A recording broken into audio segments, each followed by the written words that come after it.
Враќањето дома. Тоа утро, на второто звонење, сите веќе биле во движење, зашто се кревале големи бранови. Помеѓу нив бил и првиот офицер Штрбавко, со еден крај од јажето во раката и тутун за джвакање во устата. Сите имале облечена гусарска облека, со ногавиците исечени до колена. Убаво избричени се лулале на бродот, врзувајќи ги панталоните. Нема потреба да споменеме кој им бил капетан. Веселко и Џон биле прв и втор помошник, а на бродот имало и женско. Другите биле морнари и живееле под палубата. Петар веќе се сродил со кормилото, со свирење ги повикал сите и им се обратил со краток говор. Рекол, се надевам дека тие честно ќе си ја вршат должност. Иако знае дека се најголемиот жган од Рио и од Златниот брег, ако му се спротивставуваат, дека ќе ги сотри. Неговите груби зборови бил јазикот што го разбирале морнарите, па го поздравиле со бучни извици. Потоа следеле неколку остри наредби, па го свртеле правецот на бродот и го насочиле на кај континентот. Капетанот Пан пресметал, откако ги проучил бродските карти, дека ако го одржуваат правецот ќе пристигне до Азорските острови до 21 јуни. А потоа ќе летаат за да добијат на време. Некои од нив сакале бродот да биде достоен за почит, а други пак предпочитале да остане гусарски. Но капетанот со нив се однесувал како со пци и тие не се осмелувале да му ги изнесат своите ставови, ниту во завиена форма. Послушноста била единствената сигурна норма на однесување. Свиркот добил дузина удари, зашто кога капетанот му рекол да го спушти оловното ѓуле, збунето го погледнал. То мислење било дека Петар сега е добар само за да ги смири сомнежите на Венди, но дека набрзо може да дојде до промена. Кога ќе биде готова неговата облека, што таа и против своја волја му ја шиел од најгрубото руво на Кука. Потоа се шепотало дека првата вечер кога ја облекол таа облека, долго седел во кабината со чибукот на Кука во устата и со згрчена дланка. При тоа показалецот му останал искривен, но и тој малку заканувачки подвиткан како Кука. А сега, наместо и понатаму да го гледаме бродот, сепак да се вратиме во очајниот дом од кој трите деца толку одамна нечувствително одлетаа.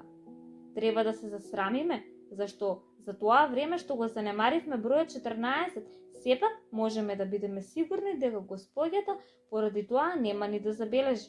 Ако се вратевме порано и ако ја погледнавме со презрива симпатија, веројатно ќе извикаш: не бидете смешни, што сум јас тука важна? Вратете си, внимавајте на децата. А се додека мајките се такви, децата ќе го користат тоа и ќе играат на таа карта. Сега ќе влеземе во познатата детска соба, само зашто нејзините вистински жители се веќе на пат за дома. Ние брзаме како претходница да провериме дали креветите им се подготвени и дали господја и господин Дарлинг се излезени некаде. Ние само проверуваме. А зошто нивните кревети би требало да бидат наместени со оглед на тоа што заминаа толку на брзина? Да се вратат и да откријат дека родителите одлучиле викендот да го минат на село. Нема ли со тоа да го добијат она што го заслужиле? Тоа би им било морална поука за сето она што го поминаа, откако ги запознавме, но ако се согласуваме, господја Дарлинг никогаш не би им простила.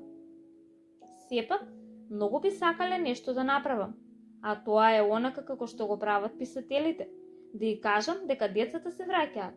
Всушност, дека в четврток ќе бидат дома. Тоа сосем ќе го расипи изненадувањето на кое се надеваат Венди, Џон и Мајкл. Си имаа толку убаво испланирано на бродот, восхитувањето на мајката, веселиот извик на таткото, рипањето во воздух на Нана, за прва да ги прегрне, а всушност би требало да бидат подготвени за добро предашање по газот. Какво задоволство би било да го расипеш сето тоа, носејќи ја веста однапред, така што кога така триумфално ќе влезат, господја Дарлинг да не ја дозволи на Венди да ја бакне, а господинот Дарлинг нервозно да рече: "Поѓаволите, еве ги пак." Сепак, дури ни со тоа нема да ја изразат својата благодарност. Досега веќе ја запознавме господја Дарлинг и бидете сигурни дека ќе не прекори што децата не сме ги лишиле од нивното ситно задоволство. Но, драга господјо, до следниот четврток има уште 10 дена. Па ако ви кажеме како всушност стојат работите, би можеле да ви заштедиме тие 10 дена во тага и жалост. Да, но по која цена? Лишувајќи ги децата од 10 минути радост. О, ако вие така гледате на тоа, а на кој начин друг да гледам? Гледате? Жената нема соодветен дух, а баш сакав за неа да кажам толку убави зборови. Но сега ја презирам и ништо нема да кажам од сето тоа и на никого од нив нема да им го кажам тоа.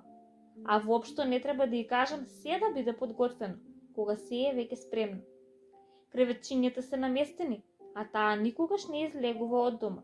Постојано е во очекување и прозорецот е отворен, со оглед на тоа колку не сме и потребни. Слободно можеме да се вратиме на бродот.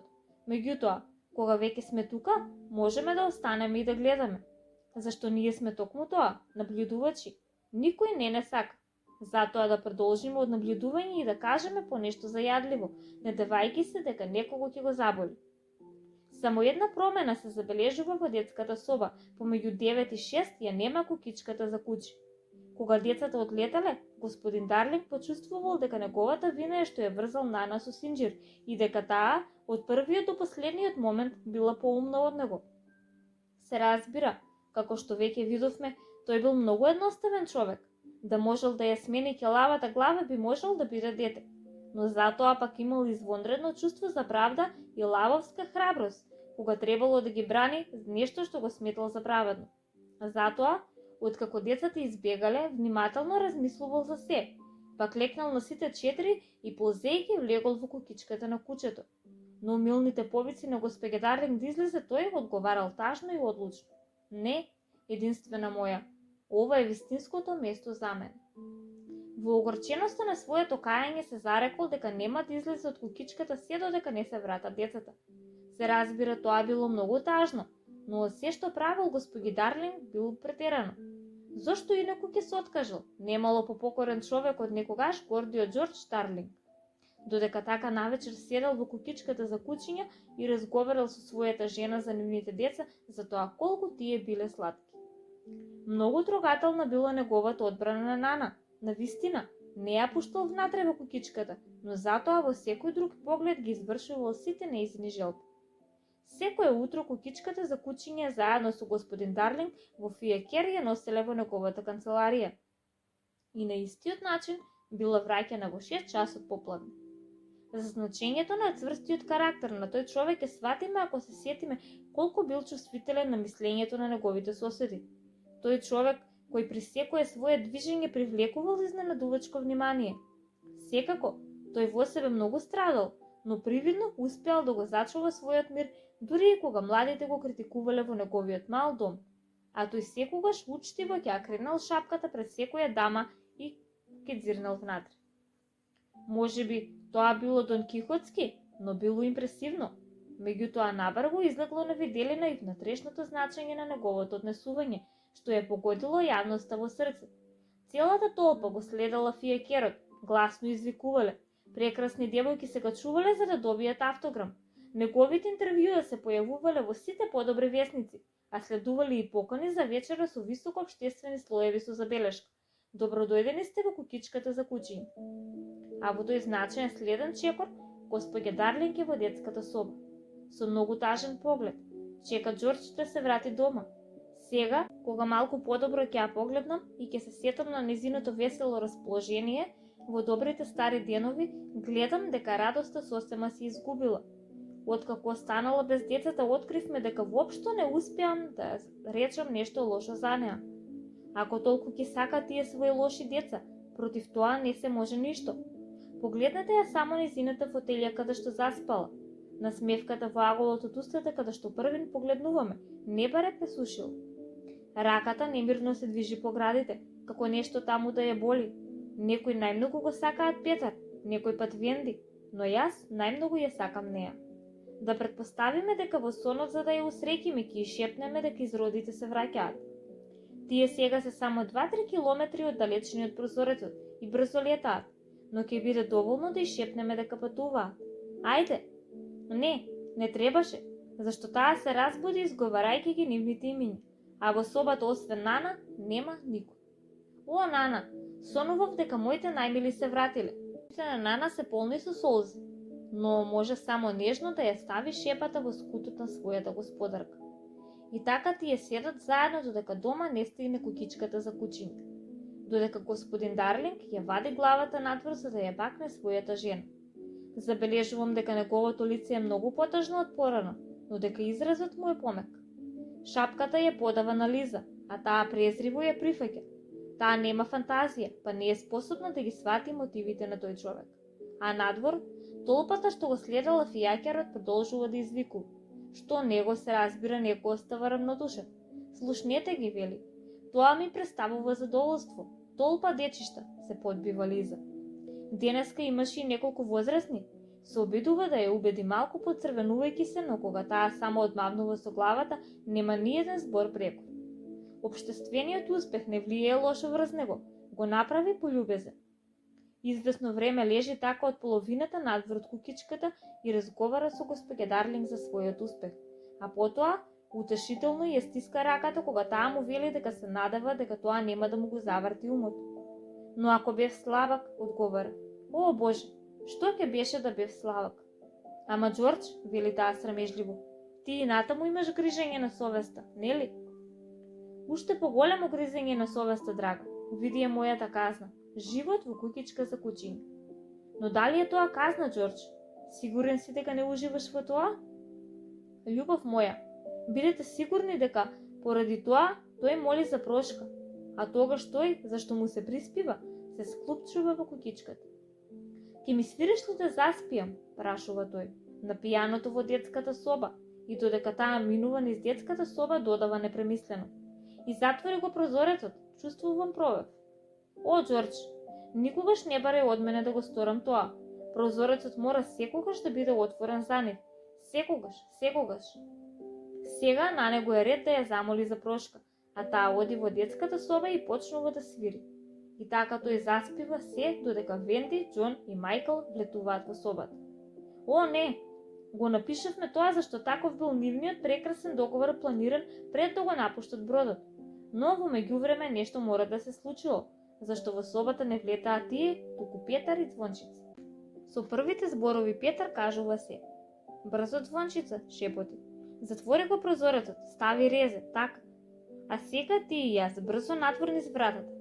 Па кога Венди ќе дојде, ќе помисли дека мајка ја го затворила пред нас, па ќе мора да се врати со мене. Сега го сваќам она што досега ме бунеше. Зошто Петар, кога ги истребил гусарите, не се вратил на островот и не дозволил Звончицата ги спрети децата до копното?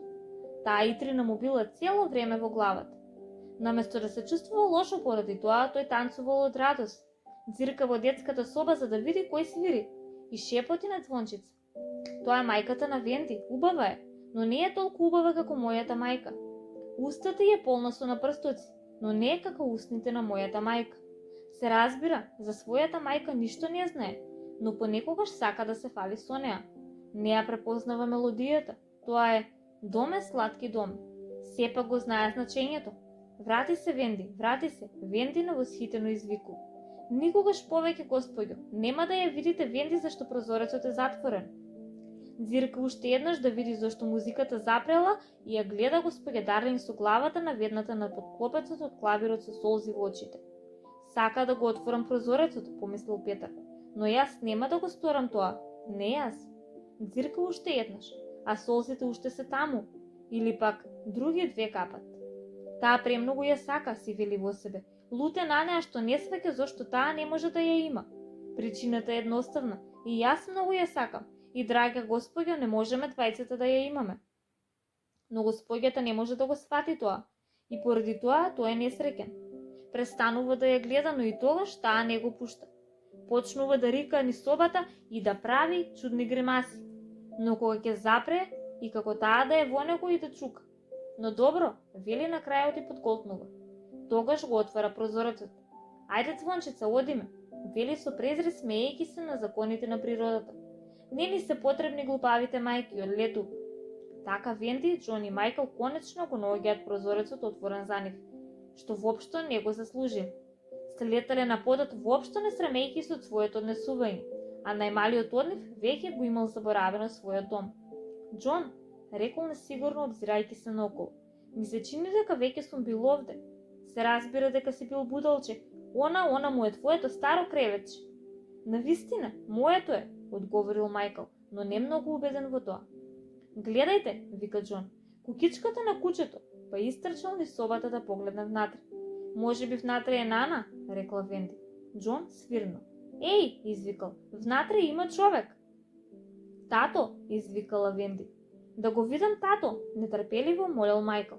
Па подобро се загледал, помал е од гусарот што губив.